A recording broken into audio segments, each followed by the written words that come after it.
दोस्तों, स्वागत है आपका आपके अपने चैनल आशुतोष स्टडी रूम पर। तो दोस्तों, आज हम अपने 9th क्लास के विषय इतिहास से कुछ इम्पोर्टेंट क्वेश्चन को लेकर आए हैं। तो आज हम इसी इम्पोर्टेंट प्रश्नों को पढ़ेंगे और आपको हम बता दें कि ये जो प्रश्न है ये बहुत इम्पोर्टेंट प्रश्न है। इसमें से आपको परीक्षा में ज़रूर पूछा जा सकता है, इसलिए आप इसे याद भी ज़रूर कर लीजिएगा। और आप मेरा तो सुझाव है कि आप नोट करते चलें इसे। तो चलिए शुरू करते हैं। आज का पहला प्रश्न, हमारा ये सारे जो प्रश्न हैं पाठ 1 से हैं और इसी में पहला प्रश्न है, मर्सीले क्या है? मर्सीले क्या है? ये जो मर्सीले वर्ड है इसका क्या अर्थ है, ये क्या है, यही हमें बताना है। तो इसका आंसर हो जाएगा फ्रांस की राष्ट्रगीत।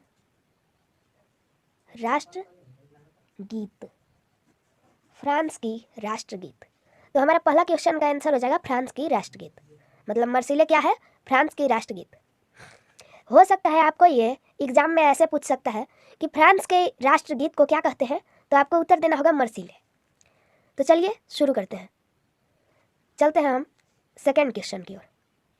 हमारा दूसरा क्वेश्चन है, 1774 ईस्वी में फ्रांस की राजगद्दी पर कौन आसीन हुआ? मतलब 1774 जब चल रहा था, जब 1774 ईस्वी थी, उस समय फ्रांस की राजगद्दी पर कौन आसीन हुआ, मतलब फ्रांस का कौन राजा बना? तो हमारा इसका हो जाएगा, आपने अपने इतिहास के पाठ 1 में ही पढ़ा होगा कि जो आसीन हुआ था वह था लुई 16वां। तो हमारा आंसर हो जाएगा लुई 16वां। आपसे ये प्रश्न ऐसा भी बन सकता है कि लुई 16वां फ्रांस की राजगद्दी पर कब आसीन हुआ? तो आपका आंसर होगा 1774 ईस्वी में। तो ये हमारा दूसरा क्वेश्चन फाइनल हो गया। चलते हैं हम अपने तीसरे क्वेश्चन की ओर। थर्ड क्वेश्चन है, लिब्रे क्या है? लिब्रे मतलब लिब्रे का क्या अर्थ होता है? ये जो लिब्रे शब्द है इसका क्या अर्थ है? तो हमारा आंसर हो जाएगा फ्रांस की मुद्रा।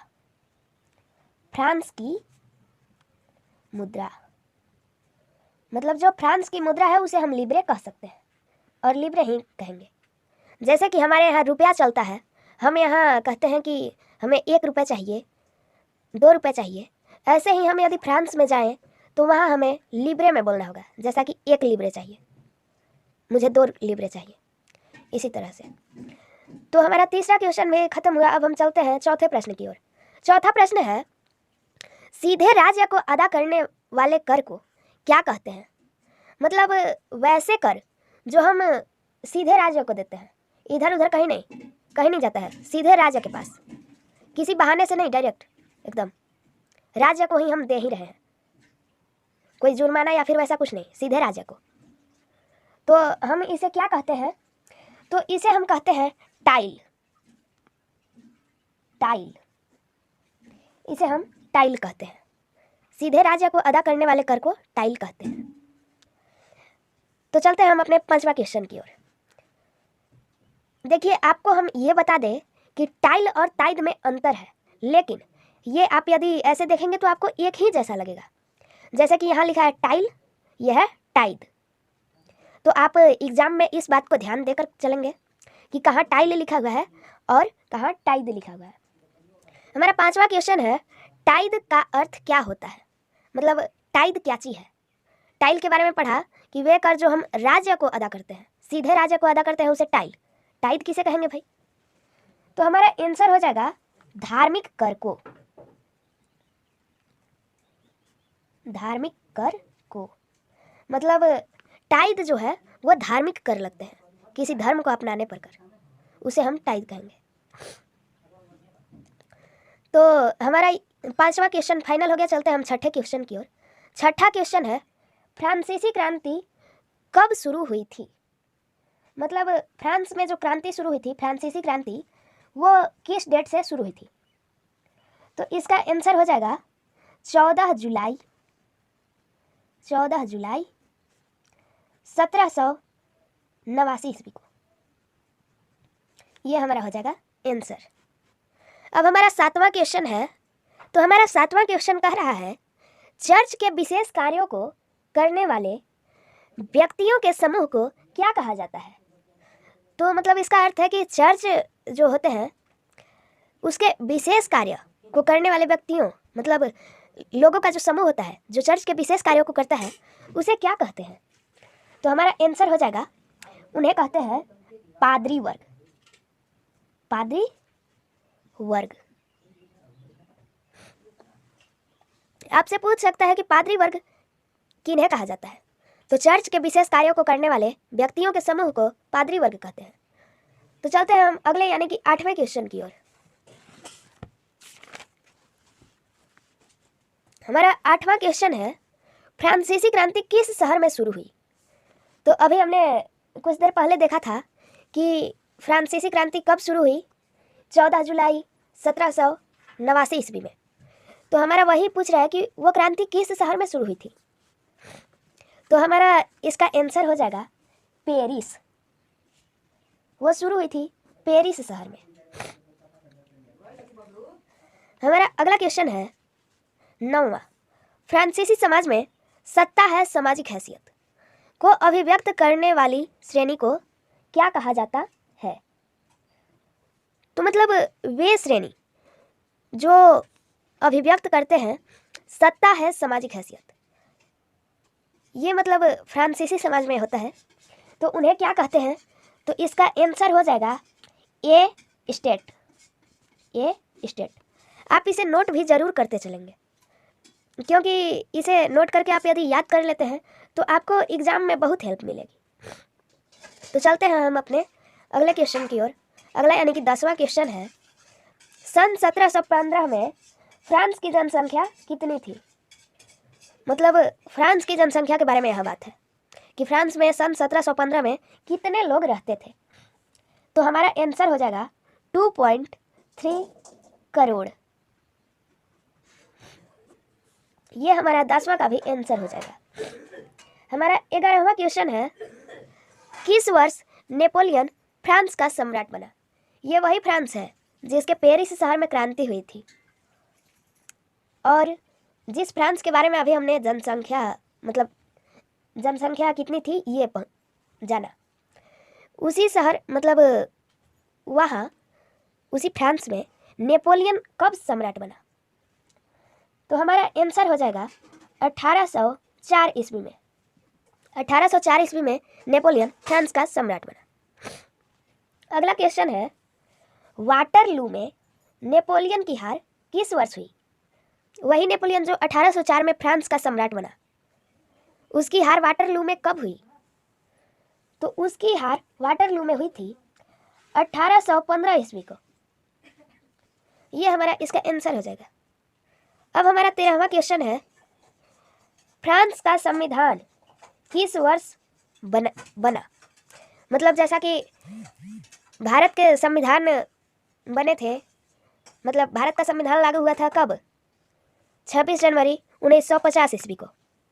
तो उसी तरह पूछ रहा है कि फ्रांस का संविधान किस वर्ष बना? किस वर्ष बना है? तो हमारा आंसर हो जाएगा 1791 ईस्वी को। तो हमारा ये 13वां का आंसर हो जाएगा। और आज हम लेकर के आए हैं 20 क्वेश्चन। तो चलते हैं हम अगले क्वेश्चन की ओर, जो है हमारा 14वां। 14 प्रश्न संख्या कह रहा है, लुई 16वां को फांसी किस वर्ष हुई? लुई 16वां जो 1774 में फ्रांस का सम्राट था, उसे फांसी किस वर्ष हुई? क्वेश्चन हमारा यही बोल रहा है कि उसे फांसी की सज़ा किस वर्ष हुई थी। तो हमारा आंसर हो जाएगा 21 जनवरी 1793 ईस्वी को। 21 जनवरी 1793 ईस्वी, ये हमारा इसका आंसर हो जाएगा। हमारा अगला क्वेश्चन यानी कि 15वां है, नेपोलियन बोनापार्ट कौन था? नेपोलियन बोनापार्ट, तो जो नेपोलियन के बारे में हमने अभी जाना, जो नेपोलियन का सम्राट बना था और वाटरलू में हार हुई थी 1815 में, उसी को हम नेपोलियन बोनापार्ट भी कहते हैं। तो इसका आंसर हो जाएगा कि वो था फ्रांस का सम्राट। नेपोलियन बोनापार्ट फ्रांस का सम्राट था। हमारा अगला क्वेश्चन है, आतंक का राज्य किसने स्थापित किया? आतंक का राज्य किसने स्थापित किया? तो हमारा इसका आंसर हो जाएगा रोबेस्पियर। रोबेस्पियर, यह हमारा हो जाएगा आंसर। आप इसे याद जरूर कर लेंगे क्योंकि ये क्वेश्चन में पूछे जाने वाले प्रश्न है। हमारा 17वां क्वेश्चन है, ओलंप दे गूज कौन थी? ये ओलंप दे गूज किसी का नाम है, ये कौन थी? हमारा प्रश्न यही पूछ रहा है। तो हमारा आंसर हो जाएगा क्रांतिकारी महिला। क्रांतिकारी महिला ओलंप दे गूज कौन थी? तो वो थी क्रांतिकारी महिला। हमारा सॉरी, हमने तो आंसर अलग लिख दिया। हमारा आंसर होना चाहिए यहाँ क्रांतिकारी महिला, हमने ध्यान नहीं दिया। महिला, ये यहाँ नहीं होगा। हमारा 18वां क्वेश्चन है, फ्रांसीसी कॉलोनियों में दास्ता कब समाप्त हुई? फ्रांसीसी कॉलोनियों में दास्ता कब समाप्त हो गई, मतलब दास्ता कब खत्म हुई फ्रांसीसी कॉलोनियों में? तो हमारा इसका आंसर हो जाएगा 1848 ईस्वी में। 1848 ईस्वी में 1848 ईस्वी में दास्ता फ्रांसीसी कॉलोनियों में समाप्त हो गई थी। तो चलिए चलते हैं हम अपने 19वें प्रश्न पर। 19वां प्रश्न है, लुई 16वां जब फ्रांस की राजगद्दी पर आसीन हुआ तो उसकी उम्र क्या थी, मतलब वो कितने वर्ष का था? लुई 16वां जो फ्रांस की राजगद्दी पर आसीन हुआ था तो वो कितने वर्ष की आयु में फ्रांस की राजगद्दी पर आसीन हुआ था, हमारा क्वेश्चन कह रहा है। तो हमारा आंसर हो जाएगा 20 वर्ष, मतलब जब वो 20 वर्ष की आयु का था तब वो आसीन हुआ था राजगद्दी पर। हमारा 20वां क्वेश्चन है, फ्रांसीसी महिलाओं को मताधिकार कब प्राप्त हुआ? मतलब फ्रांस में महिलाओं को मताधिकार नहीं था, मतलब महिलाएं वोट नहीं दे सकती थी। जैसा कि हमारे यहाँ 18 वर्ष से ज़्यादा उम्र के किसी को भी मताधिकार का अधिकार है, लेकिन महिलाओं को नहीं था। तो कब मिला, मतलब महिलाओं को यहाँ तो था लेकिन फ्रांस में महिलाओं को नहीं था, तो उन्हें कब प्राप्त हुआ? 1941 ईस्वी में। तो दोस्तों आज के लिए बस इतना ही। तो यदि आपको ये वीडियो पसंद आया तो लाइक करें, अपने दोस्तों के साथ शेयर करें और ऐसे ही वीडियो देखने के लिए हमारे चैनल को सब्सक्राइब कर लें। Thanks for watching my video. Have a good day.